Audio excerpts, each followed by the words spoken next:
Hi everyone, Miss Ann here to give you some tips on how to help your child produce the K sound. The first thing I like to do is make sure that the child can hear the difference between words that have the K sound and then words that have the sound that they're substituting the K sound for. So usually it's the T sound. So your child might say tar instead of car or T instead of key.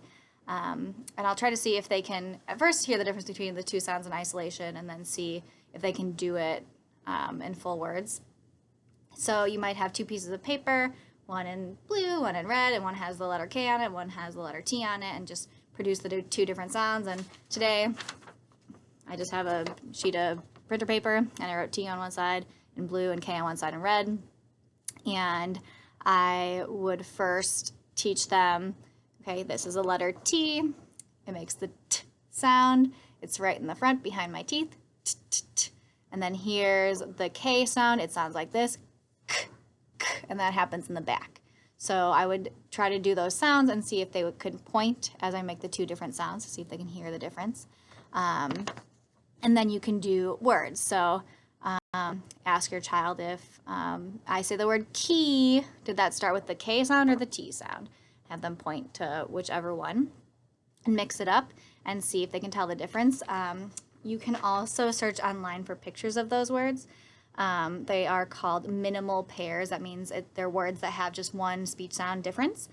So you could search K and T minimal pairs and you can actually find the pictures of the key and the T cup, and then they'd point to like which one it is. And once I'm sure or fairly confident that they can hear the difference, I like to get them to start producing the sound. So most often our kids are producing the sound in the front. So they're putting to make the T sound, they're putting their tongue behind their teeth, right, in that bumpy part, and then we build pressure, and then we release. For the K sound, it's really similar except it's happening in the back. So the back of our tongue kind of bunches up and meets the back of our throat on the top, called the soft palate, and it kind of closes off our throat. We build the pressure, and then we release it. So that's how I produce the K sound. So a lot of times the kids won't have the awareness of that like back of the throat area because it's just like something they're not doing too often. So I like to do some like sounds that they might be making already that are kind of towards the back. So for example, coughing kind of happens in the back. So let's cough a few times. If you feel that, that's in the back. You can produce the H sound. That's also produced in the back. Or sometimes I like to talk about doing like a cat hissing sound. That happens like right in the back where you would be producing the K sound, except it's just kind of like a sustained sound. But if we do it really quickly, that's almost like a K. So bringing that awareness to the back. Sometimes kids still have trouble with that. And a good way to get them to get that retraction, get their tongue to pull back to the back of their throat is actually to have them lay back. So you can have them lay back over a chair. My cat just always makes appearances here. You can get an exercise ball. That's a really common thing that speech therapists will do, and the kid will just kind of like lay over the back of the ball. And you can feel it too, like when you even just like bend your head back and let your mouth relax, your tongue just kind of falls back just because of gravity. So gravity kind of helps get that tongue retraction, and they can then feel where the K might be produced. My cat, here we go. Let's make our appearance. Hello. And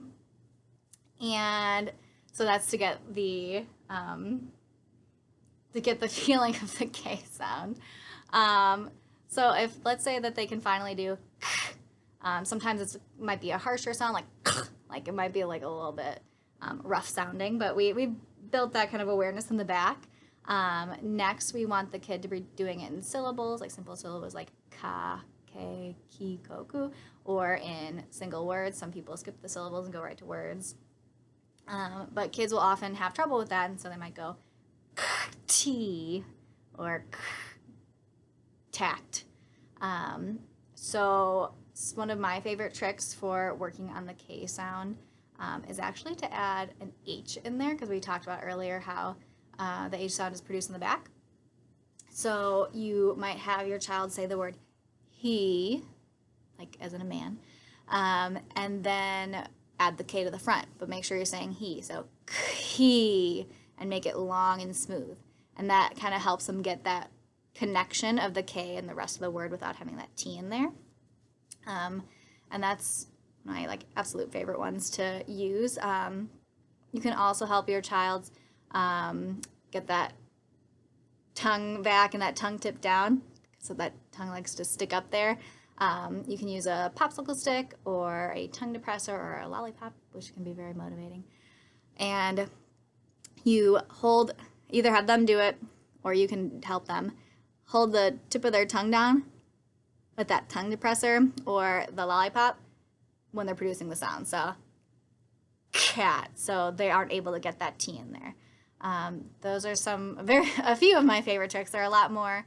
You can ask your own speech therapist if they have any suggestions, but that's a good way to get started on working on the K sound and the initial position of words with your child. I hope you're all doing well and hope to see you soon. Bye!